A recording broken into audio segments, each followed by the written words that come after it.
Hello, everybody. I'm Stephanie Kakris, and I am the author of the Parenting Oracle Card Deck. And I'm also a intuitive business strategist and an intuitive life coach and success strategist and all those kind of things that you probably already know about me. Today, I'm very pleased to introduce the lovely Rod Schofield. And we are going to be talking about his own parenting journey and how he now uses the nurtured heart approach to help other parents who have children with difficult or challenging behaviours.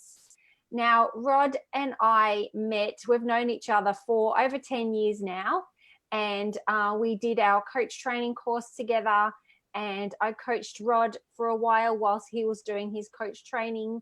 And then we've become friends and colleagues. And the things that Rod has shared with me about the nurtured heart approach and about how he's been able to help parents has just blown my mind.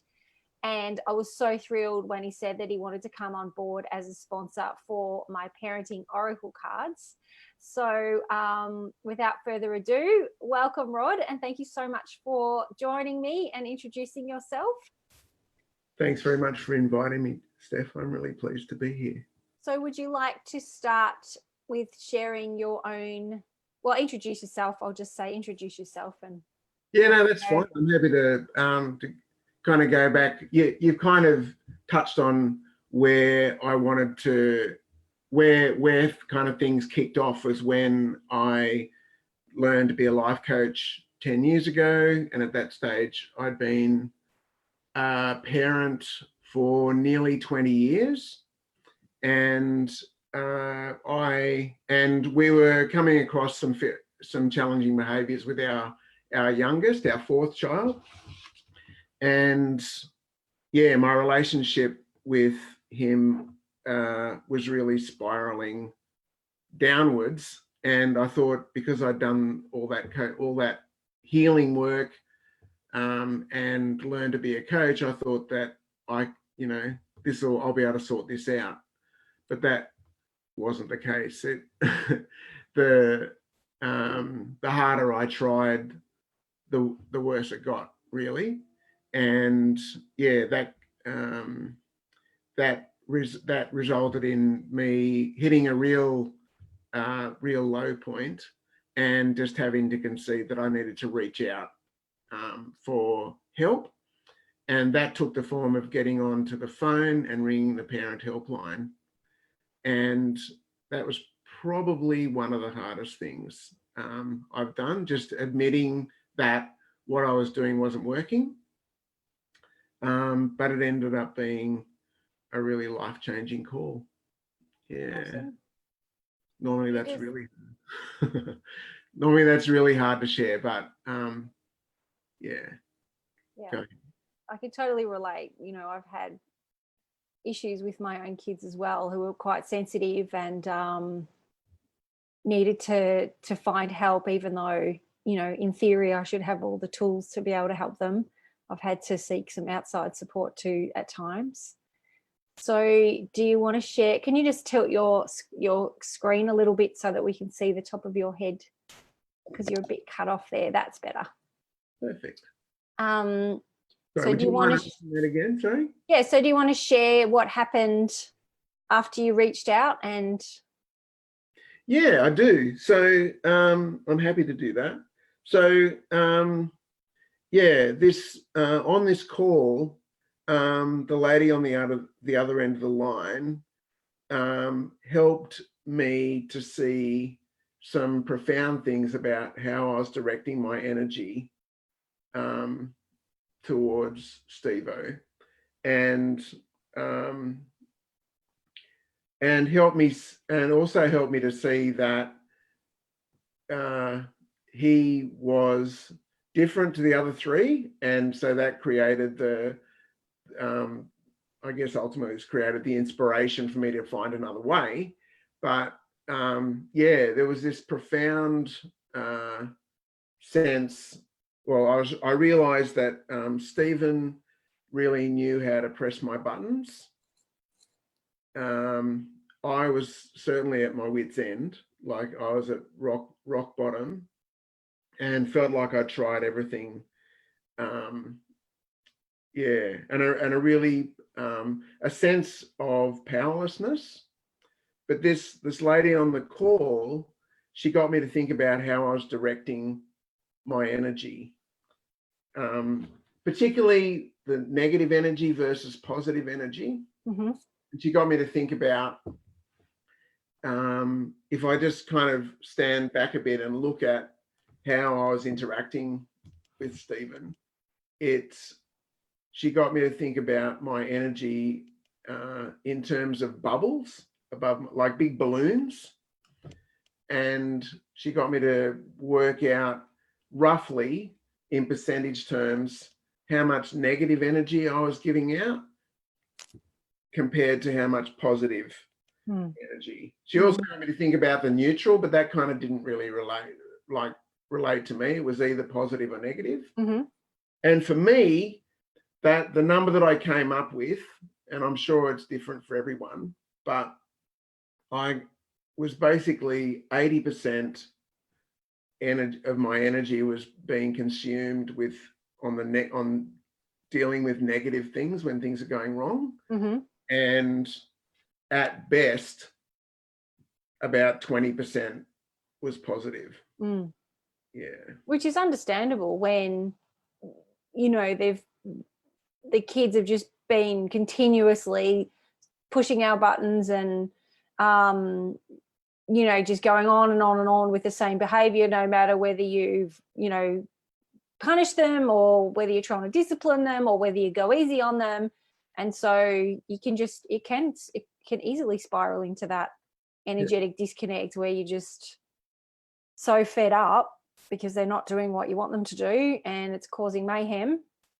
Yes, exactly. Yeah, exactly right. Mm. And it's that sense and that energetic disconnect and was kind of happening a lot of the time. So that kind of kept us disconnected. And you know, through all the work that I've been doing, all that healing work, and I realized at a very powerful level that our children are, and we as humans, we're hardwired to connect, for connection and relationship. Yeah. And so I guess what I've learned through this process, it's a little bit like to kind of look at it from Stephen's or the challenging child's, so-called challenging child's perspective. It's like being confronted with the choice between a dial-up connection and a broadband connection. And that was a really powerful thing. There's a lot of people more increasingly people like there's a lot of more younger people who weren't around at the time when we changed from dial-up to broadband. And it's a little bit like, so for those that don't relate to dial-up, it's a little bit like that moment in the month when on our mobile phone, like we might have our data, we've kind of reached the limit of the data, and then from that point until, like, say, for another week or so, our connection is shaped. Yeah. And it's almost, can be like the end of the world. Yeah. Yeah. So so the question I was confronted with when I was thinking about how I was interacting with Stephen, from his perspective, he's hardwired for connection, and all of the we just wouldn't consciously, as adults, we wouldn't consciously choose to go back to a dial-up connection. Yeah. So all the broadband kind of energy and connection was happening when things are going wrong. Yep. But when things were going right, when all was right with the world, Stephen would get at best a dial-up connection. Does that make sense? Yeah. So, yeah, because you were probably feeling resentful and frustrated and so I'd shut down, he would shut down. Yeah. A bit of a vicious spiral. So Yes, so it is. it is a vicious cycle. That, and so for him, when he looks at me with all of my different buttons, why would he choose the dial up? He doesn't choose the dial up, which is when things are going right. He always would go for the broadband buttons, even though it's negative, because it still gave him that energy and connection. Yeah. And so that I guess that's one of the key things about this approach, is that it's a fairly simple concept. Like it's intuitive about which buttons the child chooses to press. And if we want to change that, it's a simple concept, but it's actually very challenging, because we're programmed from when my experience is that all the energy flowed when things went wrong when I was a kid. So that's how I'd learned to parent. Yes. And that's what I was bringing to the table. Yeah, which is the case for most people, I would suggest. Exactly. Yeah. And because kids crave attention, if they don't get any attention when they're being good, then they'll muck up in order to, like, they'd rather negative attention than no attention. Correct. Yeah. They'll take what they can get. They'll just, and if you think about that, the broadband thing, there's no way we would go back to dial up. Yeah. There's no way that we would willingly choose for the shaping at the end of the month. No. Much prefer intuitively. Yeah. Whatever way we can get it. Yeah, for sure. Yeah. So how did you come across the nurtured heart approach? So the person on the other end of the line, on the parent helpline, had been exposed to it. Okay.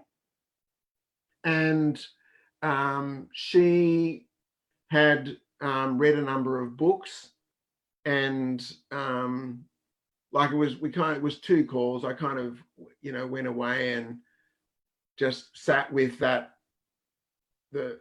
insight, if you like, and began to kind of implement, trying to shift the energy. But yeah, this woman knew about the approach, and she was running some training courses, and I signed up, and it was a 6-week process. We met as a group, and that issue of connection and how we direct our energy, we worked with that over the 6 weeks and learned a whole lot of all the different strategies that form the approach.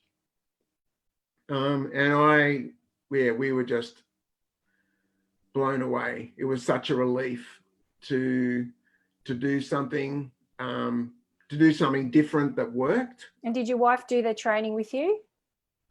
She didn't, but she came along on the journey with me. Yep. But you were the one that attended all the trainings? I was the one that went to all the trainings. Yep. Over the 6 weeks. Yeah. And because of the result I got, and how I just saw it as such a relevant thing for me as a coach, I connected with Howard Glasser. He's the creator of the approach, and he shared that, and I became really passionate about it, and I wanted to train people in it. So that first thing was that's where I realized I'm going to need to go and actually do the training so that I could be a trainer. Yes. Yeah, because you wanted to share it with other people because it had been so phenomenal for you. Yeah, exactly. Yeah. So I needed to, get the approach at a much deeper level. That was back in 2011.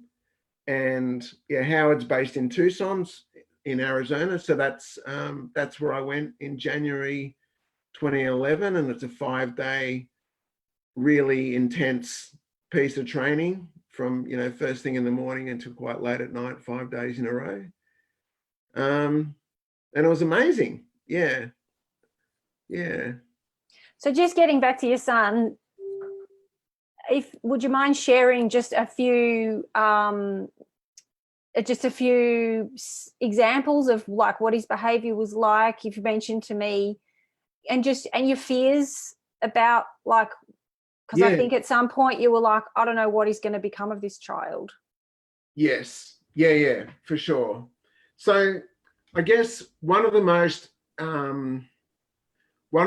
powerful aspects, and this is something that that's actually relevant to the approach, is I know most people, the experience I've had when I've heard about intense and challenging children, whether they've got a diagnosis or not, ADHD or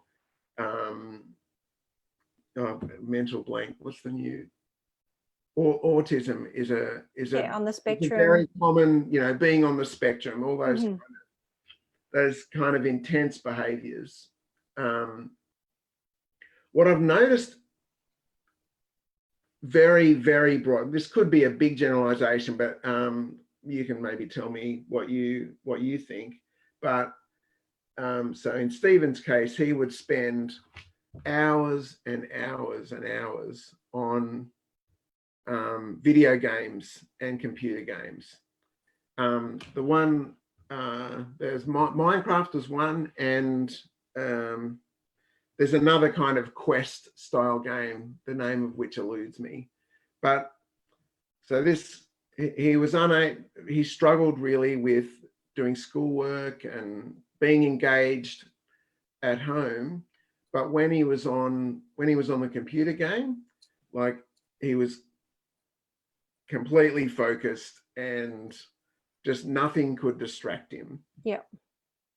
And yeah, just really, really disengaged, I suppose. And with anything outside video games. Correct. Yeah. Yeah. And so that's probably the main thing. But also, so that's, he was doing really poorly at school, was he? Yeah, in everything except the things that he really loved, which was in drama and performing arts and volleyball. Were the two big things. Yeah. And yeah, so maths, he is hyper intelligent in the maths and sciencey space, but it just didn't really interest him. Yeah. But also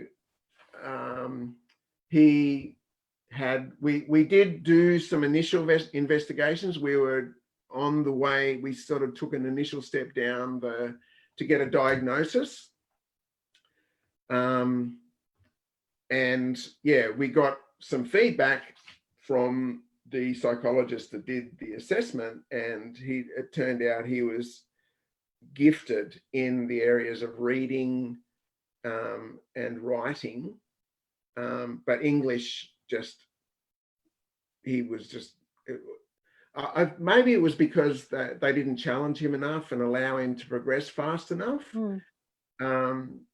But yeah, so yeah, we were just I'll just speak for myself, really. Claire was equally concerned, but I don't want to speak for her, my wife. Just the fear was, how are we going to get this guy engaged in his life? Yeah. How is he ever going to hold down a job? Exactly. Yeah. How's he ever going to have relationships, have friendships, and outside of this virtual world. Yes. Yeah. Correct. And was he angry and acting out when he wasn't playing video games? Yeah, just he tended to shut his anger down a fair bit. The one who's getting angry was me. Yeah. Much more than Stephen. Yeah. And I think that's the thing, is that over the last 10 years, Stephen's taught me more about this approach than I have him. Yeah. He's got, really got the hang of it. So yeah, not so much those. There was the occasional outburst, and as I say, I was the angry man, and that comes from learning from my dad how to be angry, but just really just shutting down, and withdrawing, and and I guess that's what I've learned through learning this approach. And this is a kind of key thing about the approach, is to think about these kids that we label as intense and challenging and difficult, even when they're displaying, violent outbursts or whatever the style of child and whatever the diagnosis, generally they're amazing when they're on a computer game. They're able to be, and in fact, this is something I thought about this morning, is that I remember saying to Stephen, you can demonstrate the kind of things that we want you to be, which is engaged in engaged in the family and helping out with chores and whatever. You're able, if you could just take that energy that you put into the computer game and bring that out here, that'd just be so valuable.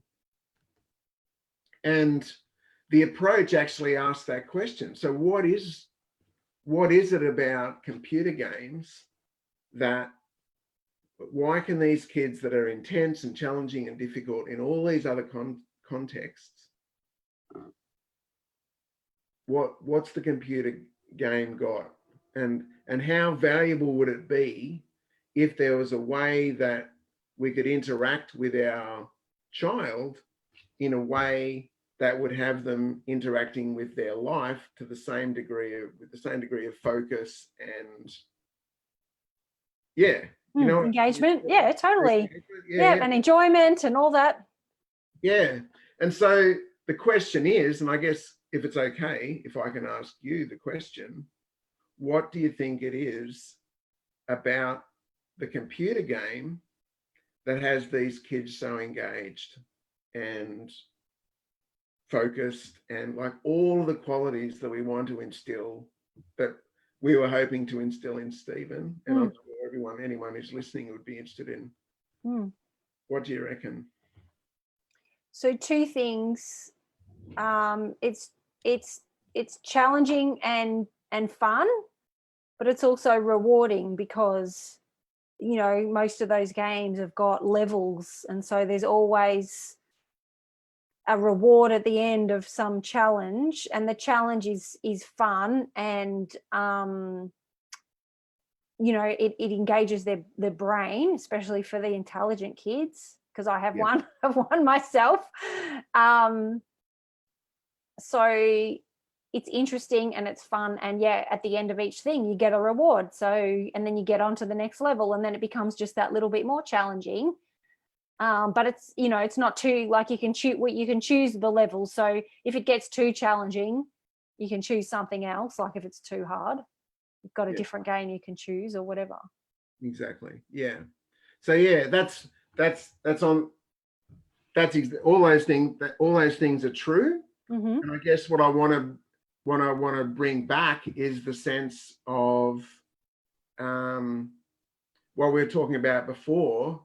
When you think about the energy, the way the energy flows between, the way energy was flowing between me and Stephen was profoundly biased towards the negative. Yep. In the video game, it's completely the opposite. Right. All the energy and connection flows when the child is making great choices, when they're following the rules, I see. achieving goals and achieving the goals within a certain amount of time. Yep. So when all those things, when they're doing the right thing in inverted commas, that's when all the bells and whistles are going off. Oh, that's so cool. Yeah. And compare that to the amount of energy and connection that flows when they break a rule or they don't achieve a goal in a certain amount of time. What happens? They get yelled at, they get ignored. Well, that's what happens that's in conventional parenting. Oh, that's what I thought you meant, sorry. That's fine. They get yelled at. Exactly. That's what happens. So, but what does the machine doesn't go, there's no warnings. There's no counting down. No, you just get respawned. Exactly.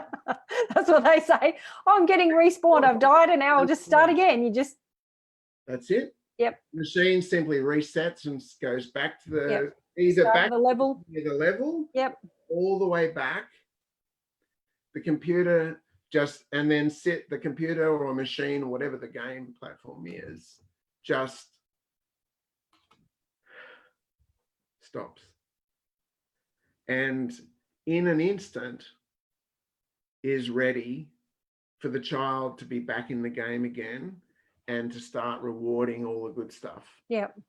And if the child doesn't like it, the child can go and can rant, can rave, can throw the machine against the wall, whatever. But the machine simply sits there passively. Yep. And does not supply any energy or connection until the child's ready to re-engage. The instant that the child's ready to get back into the game, it's on. Yeah. So it's complete, it's 100% positive and neutral. 0% negative. Like there is no negative energy flowing. There's no reward for the child to break a rule. Yep. And they get nothing. There's no warnings. Okay, the machine doesn't go, oh, you got to be close there. And the other interesting thing about the computer games is that if there are rule books, and I haven't seen one, there aren't any. Like the child, even if there are rule books, they're like men. They don't read rule books. They don't read the instructions. There's no, I think there might have been instructions in the past, but it's totally learning rather than the machine teaching them or us teaching them. They learn by direct experience. At their own pace. They just push the buttons. Yeah. And if they step over a boundary, the machine resets and goes back to the start. Yeah.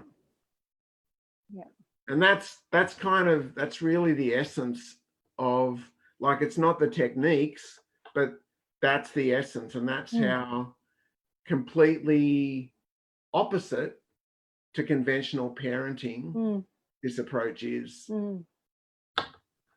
Yeah. So it's a very significant day for Stephen today. And just before we started the interview, Rod said to me, it's quite serendipitous that we're doing this today because, yeah. You're allowed to cry. This kid who at one point Rod thought was going to be a no-hoper and not get anywhere in the world is about to graduate from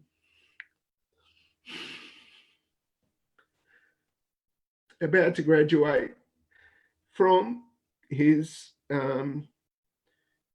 tertiary education in performing arts, and he is now 22 years of age. He's living out of home now, sharing with his brother, which is really exciting. And in a week or so, they're going to move into their own flat. But yeah, tonight there's a preview. The show opens tomorrow night. It's their graduation show, and we're all super excited to be going along and seeing it. It's going to be super intense. It's really full on play, but just to see the way Stephen, because of this approach, yeah, he's just unbelievably focused. He's just using his gifts. He's got, I mentioned before about his reading and writing. He's got this gift of a photographic memory. He's done a lot of, he's done a number of Shakespeare, about 3 or 4 different Shakespeare plays. And when he is in the production, he doesn't just learn his own lines, he basically learns the entire play. And so he can prompt all the other actors. He's just got this prodigious ability that blows my mind.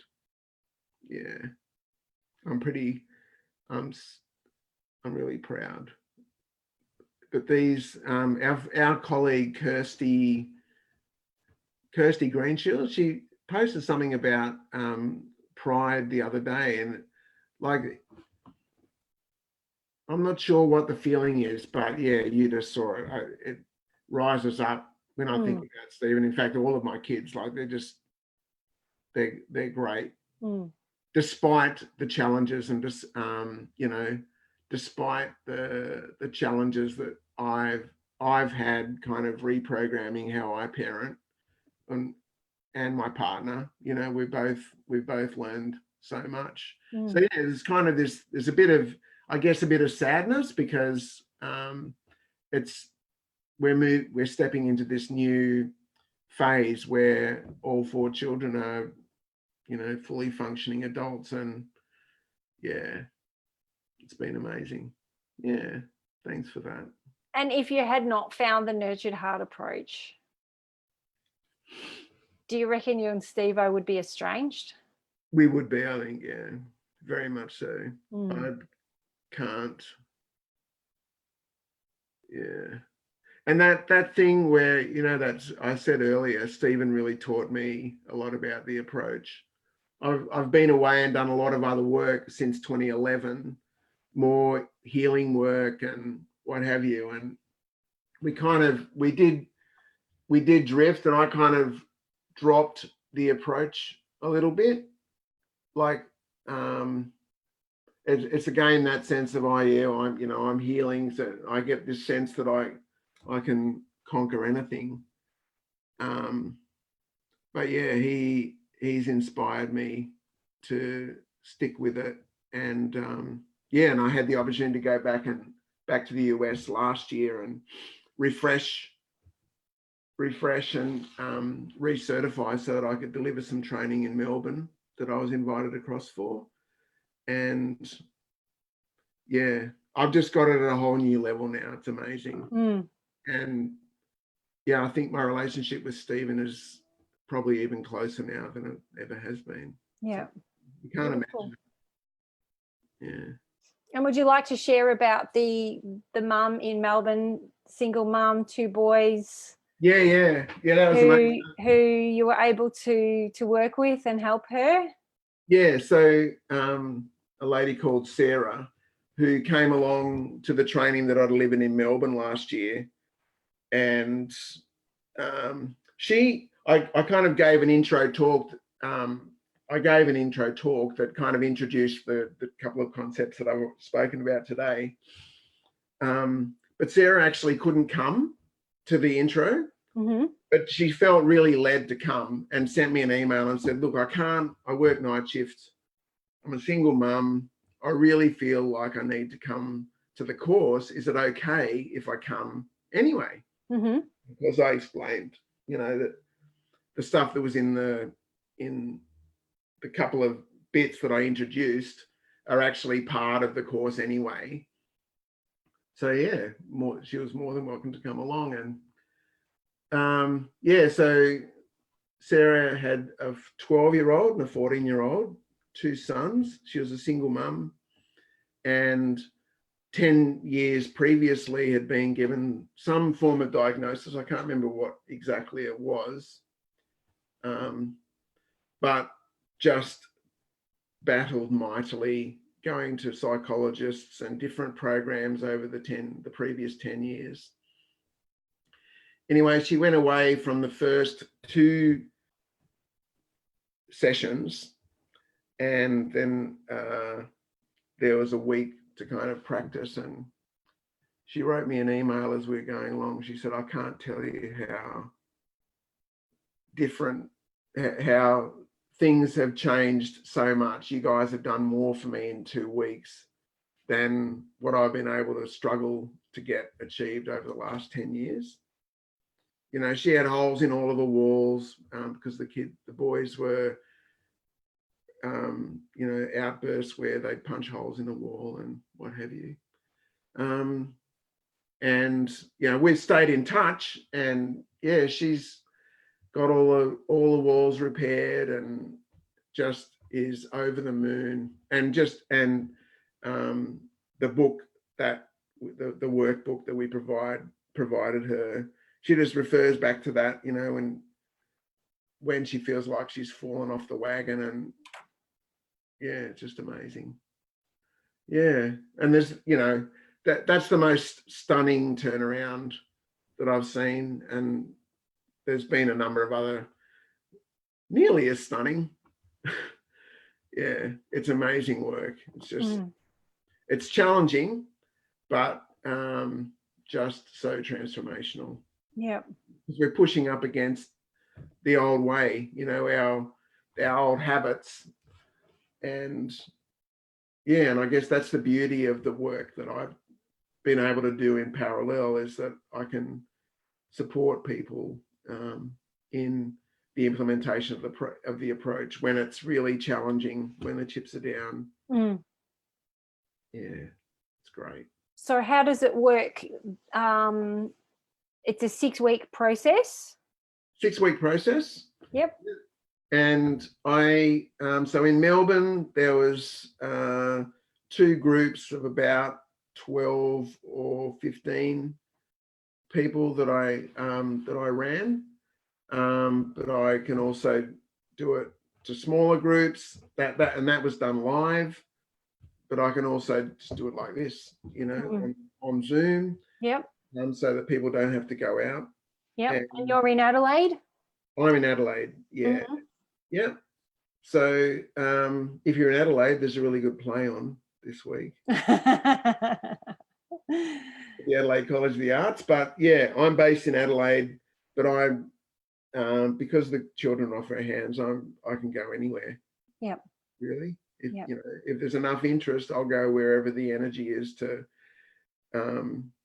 share. Yeah. So it's a 6-week course, either live or via Zoom. That's right, live, and it's always live. It's not like I'm going to just pre-record the session. It's always live. Yeah, so it can be interactive and people can share how they're going. Exactly. Yeah. And then as we go through, and you know, there's a bit of sharing at the beginning about how it's gone, what was challenging, and then we can process that stuff and then move on to the next lot of content. Yeah. And the approach is also awesome for teachers. Yes, in fact, or anyone working with any teaching professionals, or anyone working with groups, works regardless of the ability of the child, regardless of the diagnosis. Yeah. Whether you've got a diagnosis or you haven't. And does it work for very young children as well?